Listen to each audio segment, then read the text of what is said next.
Hello students, 12th standard important first 5 mark நம்ம இன்னைக்கு கிளாஸ்ல பார்க்க போறோம். Electric field at a point on the axial line due to an electric dipole.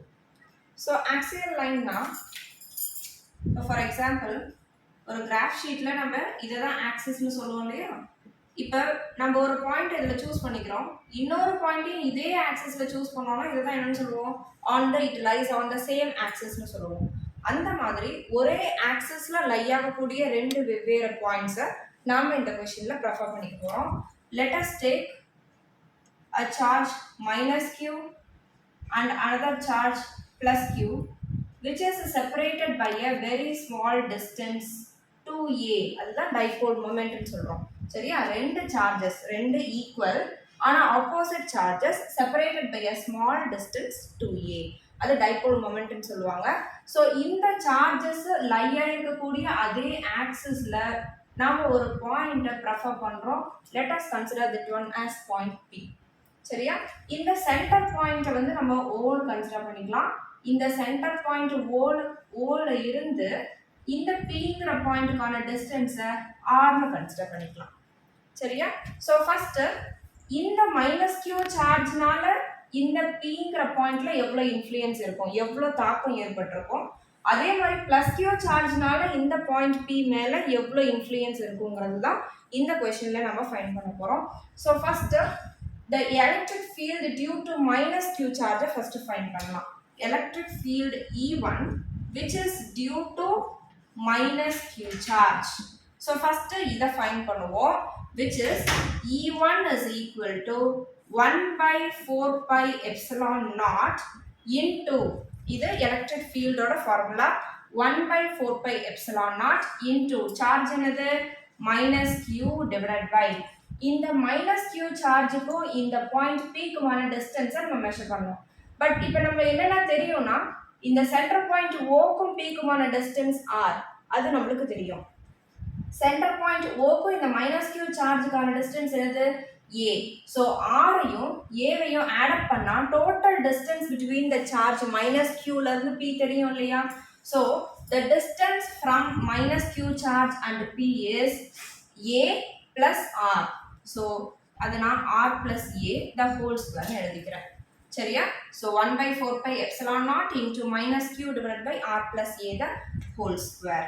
அடுத்தது E2 find பண்ணணும், which is due to plus q charge. அதாவது இந்த plus q சார்ஜ்னால இந்த பாயிண்ட் P ல எவ்வளவு தாக்கத்தை ஏற்படுத்த முடியுங்கிறத இந்த டெரிவேஷன் மூலமா ஃபைண்ட் பண்ணலாம். So E2 is equal to 1 by 4 pi epsilon naught into இப்போ எந்த சார்ஜ்னால இந்த இன்ஃப்ளூயன்ஸ் ஏற்படுது plus q. what is the distance between these two points? அதாவது இந்த plus q சார்ஜுக்கும் இந்த பாயிண்ட் P க்குமான டிஸ்டன்ஸை ஃபைண்ட் பண்ணணும். சரியா? இந்த டிஸ்டன்ஸ் எப்படி ஃபைண்ட் பண்றதுன்னு பார்த்தீங்கன்னா இந்த R ல இருந்து இந்த A வை எலிமினேட் பண்ணுங்க. R ல இருந்து A வை எலிமினேட் பண்ணா இந்த ரிமைனிங் டிஸ்டன்ஸ் கிடைக்குது இல்லையா? So this is R minus A the whole square. So first நம்ம என்ன ஃபைண்ட் பண்ணிட்டோம்? E1 and E2. பட் இந்த क्वेश्चनல நம்ம ஜெனரலா என்ன சொல்றோம்? Electric field at a point on the axial line அப்படினு ஜெனரலா ஃபைண்ட் பண்ணிருக்கோம். அதனால இந்த -q சார்ஜ் +q சார்ஜ் ரெண்டும் சேர்ந்து அதுல எவ்வளவு இன்ஃப்ளூயன்ஸ் ஏற்படுத்திருக்குன்னு செக் பண்றதுக்கு let us add up these two values. That is E is equal to E1 plus E2. So total E value that is equal to E1 plus E2 னு எழுதிருக்கேன் இல்லையா? So E1 E2 இது ரெண்டையும் join பண்ணி எழுதிக்கலாம். 1 by 4 pi epsilon naught into -q divided by R plus A plus அடுத்தது 1 by 4 pi epsilon naught into plus q divided by R. இங்க என்ன போட்டிருக்கோம்? R minus A the whole square. R minus A the whole square.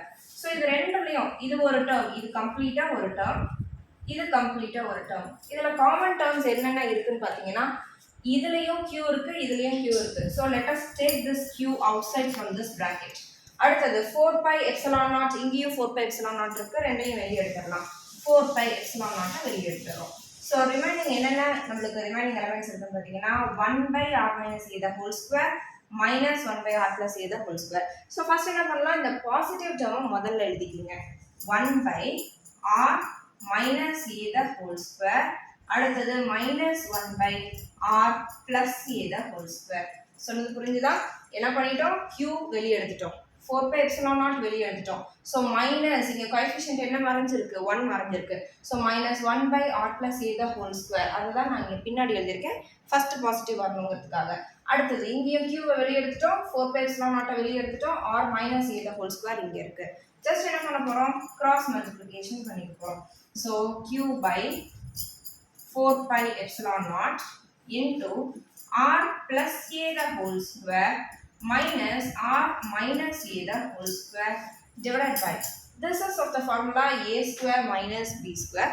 இதை நம்ம எப்படி எழுதலாம்னா r square minus a square the whole square எழுதலாம். சரியா? So அடுத்தது simplification steps தான். ஃபர்ஸ்ட் இதை காப்பி பண்ணுங்க. equal to q by 4 pi epsilon naught கான்ஸ்டன்டா இருக்கு இல்லையா, அதை அப்படியே எழுதிக்கீங்க. q by 4 pi epsilon naught into, so இது பார்த்தீங்கன்னா formula a plus b the whole square பேட்டர்னில் இருக்கா. So a plus b the whole square formula என்னது, a plus b the whole square a square plus b square plus 2ab. அதே மாதிரி a minus b the whole square could be written as a square plus b square minus 2ab. இப்படி எழுதலாம் இல்லையா. So இது a plus b the whole square ஃபார்முலாவில் பிரிங்க, இது a minus b the whole square ஃபார்முலாவில் பிரிச்சுடுங்க. So r square plus a square plus 2ra. அடுத்தது மிடில்ல minus simple இருக்கு, இந்த மைனஸை மறந்துடக்கூடாது. ஓகேவா, மைனஸை காமனாக வச்சுக்கிங்க, பிராக்கெட் ஓப்பன் பண்ணிக்கிங்க. r square plus a square minus 2ra divided by, இதில் நம்ம என்ன பண்ண போறோம்னா, இந்த a வேல்யூ இந்த டயக்ராம்ல பாருங்க, a வேல்யூ இந்த r வேல்யூவை விட ரொம்ப சின்ன டிஸ்டன்ஸ். ஸோ நம்ம என்ன பண்ணலாம், இந்த a square வேல்யூவை எலிமினேட் பண்ணிடலாம். since what is the reason, a value is very smaller when compared to that of r. சரியா? So r square the whole square மட்டும் எடுத்துக்கிறோம், which could be written as r power 4. Okay, அடுத்த ஸ்டெப்ல minus சைன்ஸை உள்ளார multiply பண்ணிடுங்க. So q by 4 pi epsilon naught into r square plus a square plus 2ra minus r square, minus into plus minus a square minus into minus plus 2ra divided by r power 4. So plus r square minus r square plus a square minus a square get cancelled. So q by 4 pi epsilon naught into 2ra plus 2ra நம்ம 4ra ன்னு எழுதிக்கலாம் divided by r power 4. So r ல ஒரு r cancel பண்ணா remaining r power 3 is here. So q by 4 pi epsilon naught into 4a divided by r power 3. சரியா? இப்போ நம்ம என்ன பண்ண போறோம்னா, இந்த 4-ஐ நம்ம 2 2s ஆக பிரிக்கலாம். எதுக்காக அப்படி பிரிக்கணும்னு யோசிச்சீங்கன்னா, இப்போ நான் 2 இங்கே ஃப்ரண்ட்ல வச்சுக்கிறேன், 2qa காமனா, அதாவது ஒரு 2-வை ஃப்ரண்ட்ல வச்சுக்கிட்டேன், இன்னொரு 2 இந்த q இந்த a இது எல்லாத்தையும் இப்படி ஜாயின் பண்ணி எழுதிக்கிட்டேன். டிவிஷன்ல இருக்கிற டேர்ம்ஸை அப்படியே எழுதிக்கலாம். Because in the 2qa, that is the formula for the dipole moment, so which could be written as 2p divided by 4 pi epsilon naught into r power 3. In order to mention it in unit vectors, பக்கத்துல எல்லாத்துலயுமே நம்ம என்ன பண்ணிருப்போம், இந்த r capங்கிற சிம்பலை use பண்றோம், because it is a unit vector which is indicating the direction.